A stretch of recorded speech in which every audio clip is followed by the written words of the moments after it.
ছাত্ৰীসকল মোৰ নৱম শ্ৰেণীৰ অসমীয়া পাঠদানলৈ তোমালোকক পুনৰ স্বাগতম জনাইছো। আমি আলোচনা কৰি আছিলো তোমালোকৰ পাঠ্যপুথিৰ সন্নিৱিষ্ট এটি গল্পৰ বিষয়ে যাৰ নাম হৈছে যুঁজ আৰু যুঁজৰ আমি গল্পকাৰৰ বিষয়ে পাইছিলো তেখেত হৈছে মৃণাল কলিতাদেৱ।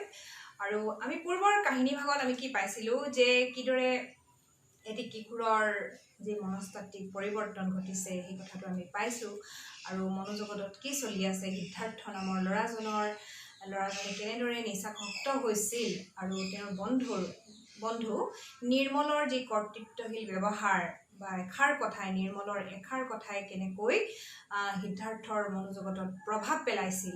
আৰু আমি পাইছিলো যে নিৰ্মলৰ লগত ঘটা এটি ঘটনাৰ বিষয়ে যিটোৱে হয়তো সিদ্ধাৰ্থৰ জীৱনলৈ পৰিৱৰ্তন আনিব। এতিয়া আমি চাওঁচোন সিদ্ধাৰ্থৰ জীৱন কিদৰে পৰিৱৰ্তন হ'ব। আমি পিছৰ কাহিনী ভাগলৈ আগবাঢ়ি যাওঁ। এতিয়া লেখকে ইয়াত কৈছে যে কি কৈছে যে আজি বহুদিনৰ মূৰত সিদ্ধাৰ্থ পঢ়া মেজত বহিছে।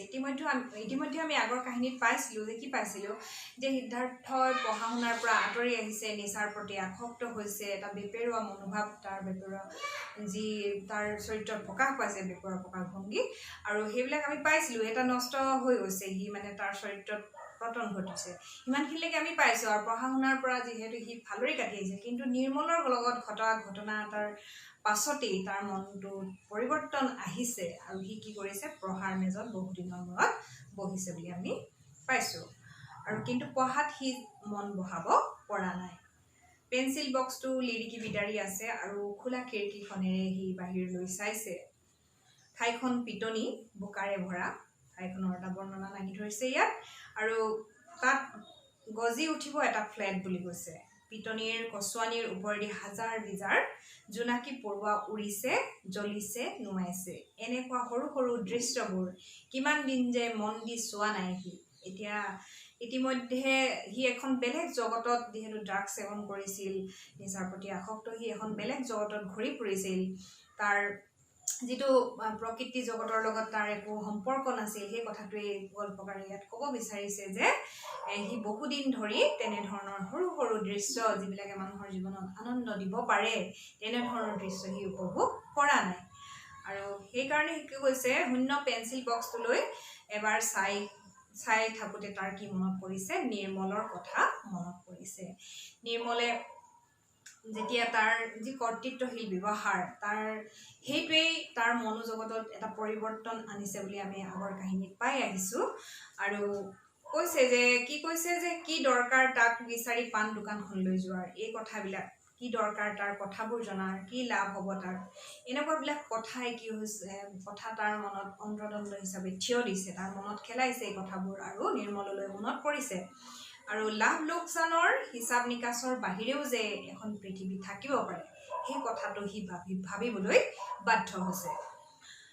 এতিয়া সেইখন পৃথিৱীকে বিচাৰি এবাৰ নিৰ্মলৰ ওচৰলৈ তাৰ যাবলৈ মন গৈছে। ইয়াত গল্পকাৰে সুন্দৰভাৱে এটা ইংগিত দিছে যে নিৰ্মলৰ এটা পৰিৱৰ্তন আহিছে। বিলম্বিত লয়ত চহৰখনলৈ গধূলি নামিছে। বিলম্বিত লয়, সংগীতৰ দুটা লয় থাকে, দ্ৰুত লয় বা খৰ গতি, এটা মন্থৰ গতি, লাহে লাহে যিটো হয় সেইটো বিলম্বিত বুলি কোৱা হয়। আৰু বিলম্বিত লয়ত কি হৈছে, চহৰখনলৈ সন্ধ্যা নামি আহিছে।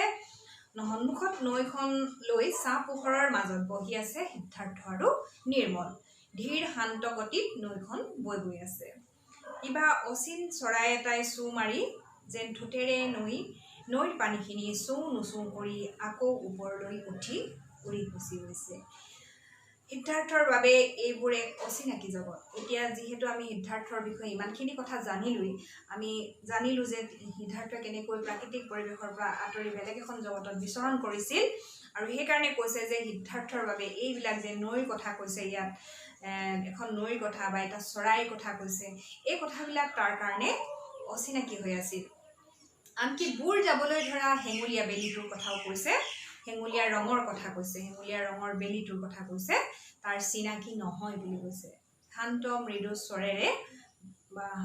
স্বৰেৰে কি কৈছে, সিদ্ধাৰ্থই কৈছে যে হয়তো জীৱনটোৱে মোক প্ৰবঞ্চনা কৰিলে। নিৰ্মলে ক'ব খোজা কথাৰ সোঁতত বাধা দিবলৈ চেষ্টা নকৰিলে। সিদ্ধাৰ্থৰ কথাত মানে সি বাধা দিবলৈ চেষ্টা কৰা নাই। কওক সিদ্ধাৰ্থই বুকু উজাৰ কৰি আজি কথাবিলাক কওক, বুকুখন জোৰ পৰক, জানিছে ইতিমধ্যে নিৰ্মলে বুজি পাইছে তাৰ অন্তৰ্জগতত বা মনোজগতত বহু কথাৰ বহু কথা যে সঞ্চিত হৈ আছে, সি কিবা এটা অন্তৰ্দ্বন্দ্বত ভুগি আছে, সেই কথাটো নিৰ্মলে বুজিব পাৰি সিদ্ধাৰ্থৰ কাষ চাপিছিল। আৰু এতিয়া নিৰ্মলৰ আগত সিদ্ধাৰ্থই সকলো কথা খুলি ক'বলৈ ধৰিছে। সিদ্ধাৰ্থই কৈছে কি চোৱা, সাধু কথা শুনি খুব ভাল পাইছিলোঁ জানো, পিছে সাধু ক'বলৈহে কোনো নাছিল। সেই কথাটোৰ পৰা আমি বুজি পাইছোঁ যে মাকৰ মৰমৰ পৰা যে যিহেতু সিদ্ধাৰ্থ বঞ্চিত হৈছিল, সেই কথাটো আমি পালোঁ আগৰ কাহিনীত।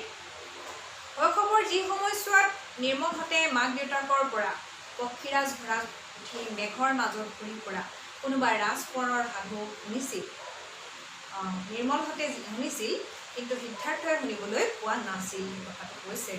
আৰু সেইখিনি সময়ত মাক দেউতাকৰ যি কাজিয়া পেচাল হৈছিল, তাৰ মাজতে সি উজাগৰি নিশাহে পাৰ কৰিব লগা হৈছিল।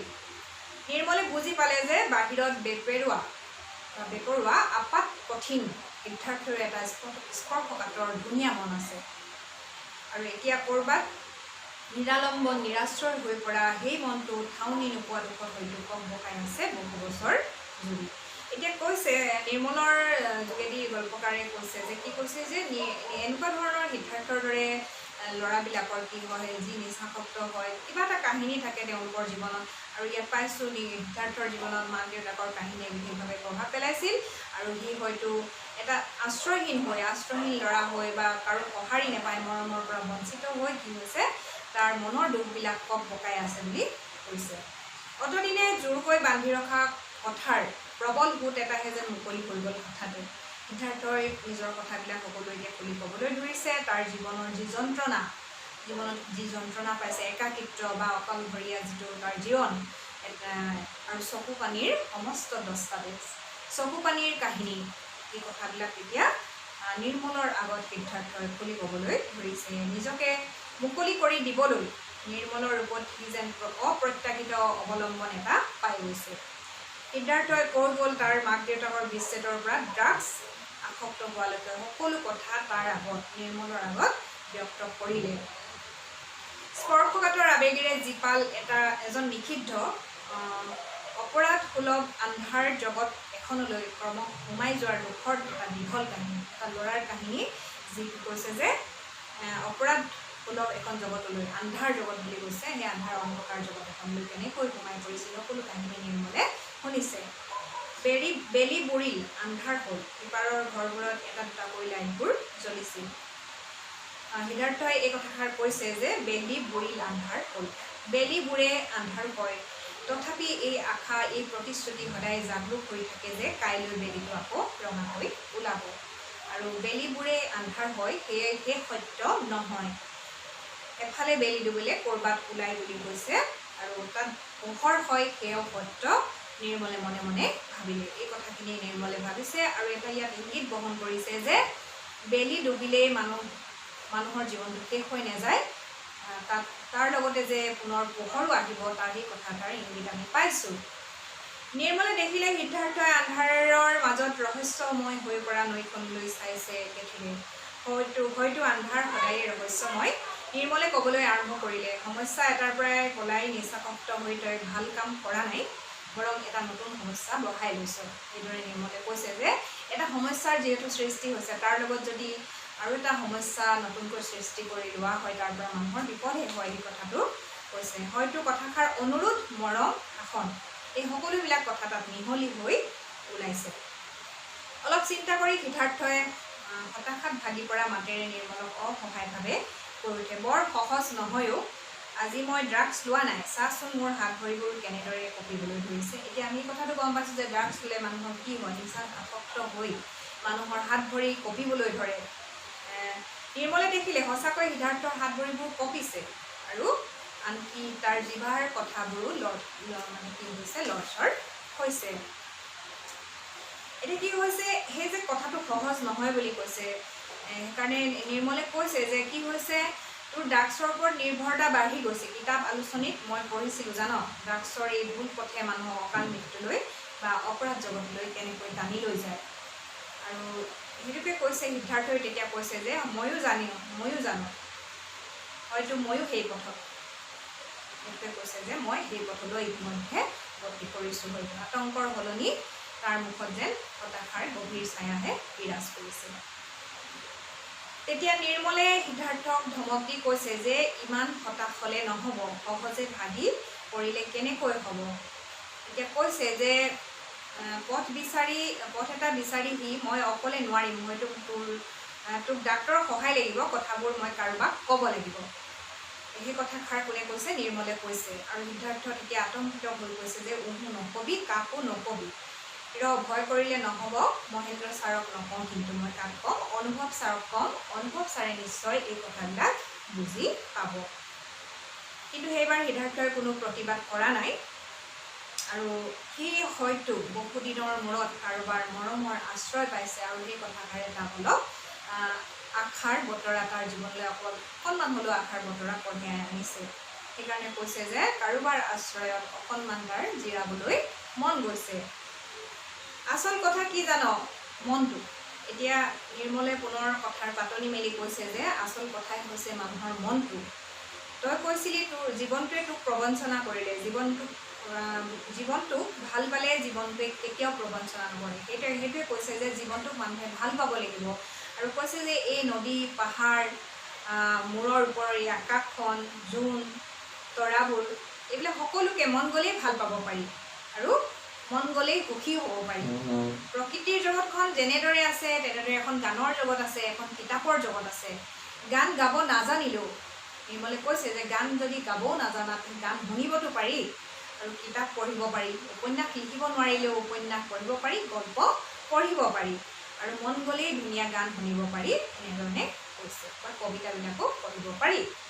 এইটো কৈছে বেলেগ এখন জগত। এইখন হৈছে বেলেগ এখন জগত, যিখনত সুন্দৰতাৰ প্ৰতীক। আৰু সেই কথাবিলাকৰ লগত হয়তো সিদ্ধাৰ্থ পৰিচিত আছিল এটা সময়ত, কিন্তু যেতিয়া তাক নিচাই আসক্ত কৰি তুলিছিল সেইখন জগতৰ পৰা সি আঁতৰি গৈছিল। আৰু এতিয়া নিৰ্মলে পুনৰ তাক সেই কথাখিনি লগত চিনাকি কৰাই দিছে। কথাবোৰ নিৰ্মলে নিজকে কৈছে নে তাকে কৈছে সিদ্ধাৰ্থই বুজিব নোৱাৰিছে।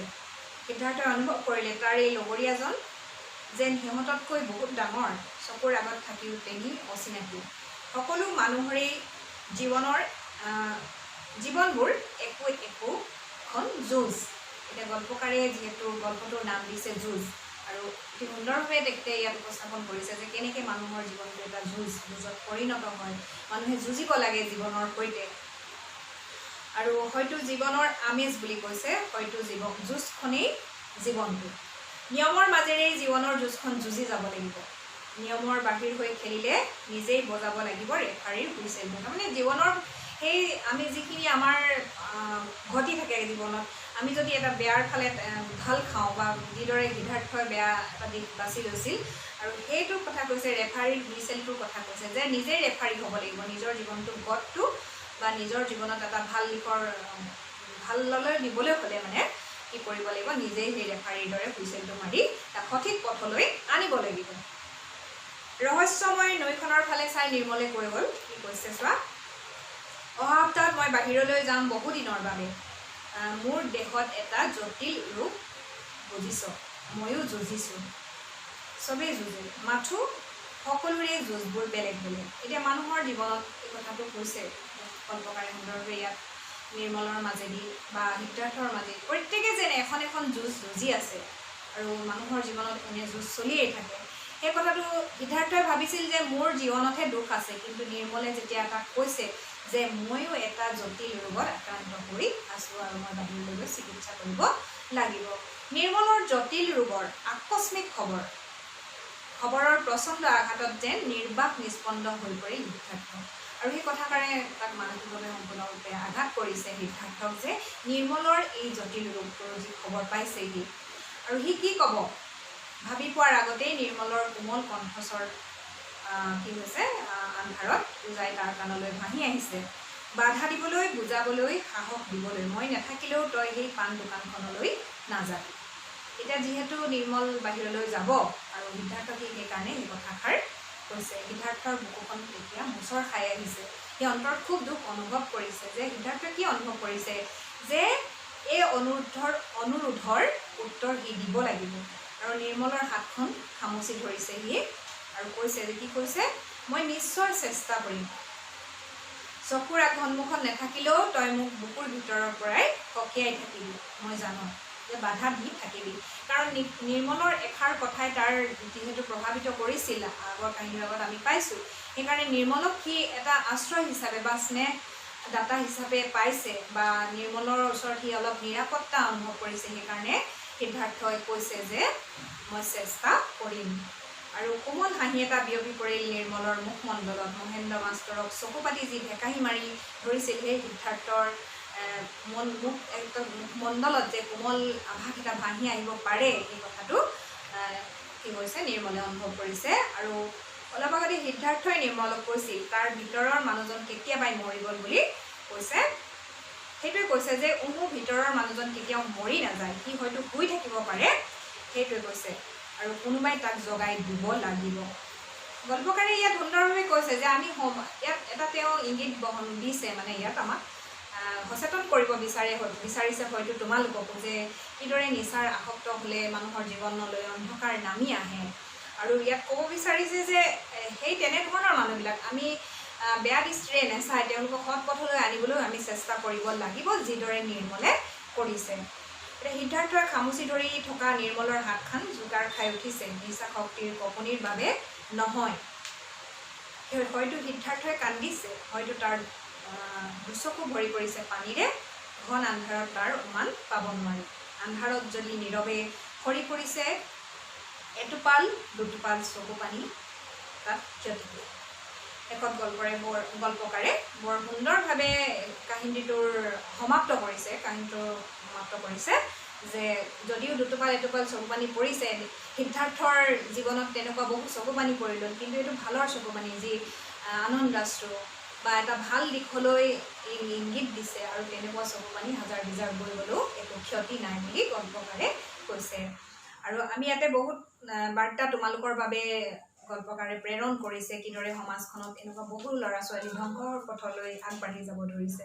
আমি গল্পটোত ইতিমধ্যে কি পালোঁ যে ইয়াত এজন নিচাসক্ত কিশোৰৰ মনৰ জগতখন গল্পকাৰে অতি সুন্দৰভাৱে অংকন কৰিছে। সিদ্ধাৰ্থ নামৰ সংবেদনশীল যিজন ল'ৰা বা কিশোৰ, তেওঁ পাৰিবাৰিক কাৰণত নিঃসংগতাত ভুগিছিল বা হতাশাত ভুগি কি হৈছিল, ড্ৰাগছৰ আশ্ৰয় ল'বলগীয়া হৈছিল। আৰু কিন্তু সেই অন্ধকাৰ জগতখনৰ পৰা তাক কোনে উলিয়াই আনিছিল? নিৰ্মল নামৰ বন্ধুজনে। আৰু তাৰ মৰম, নিৰ্মলৰ মৰম আৰু দায়িত্ববোধে কি কৰিছিল, সিদ্ধাৰ্থক পোহৰৰ বাট দেখুৱাইছিল।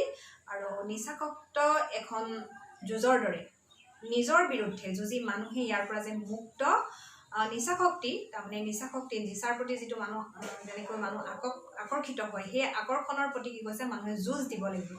আৰু সেই কথাটোৱে কৈছে লেখকে, যে ইয়াত বাৰ্তা প্ৰেৰণ কৰিব বিচাৰিছে তোমালোকৰ বাবে, নিচাৰ প্ৰতি যে আসক্ত হ'লেই নহ'ব, তাৰ প্ৰতি মুক্তি লাভ কৰিবলৈ বাট আছে, বা সমাজৰ তেনে বহুত মানুহক আমি সেই মুক্তিৰ বাট দেখুৱাব পাৰোঁ, এই কথাটোৱেই তোমালোকৰ বাৰ্তা হিচাপে তেওঁ প্ৰেৰণ কৰিব বিচাৰিছে।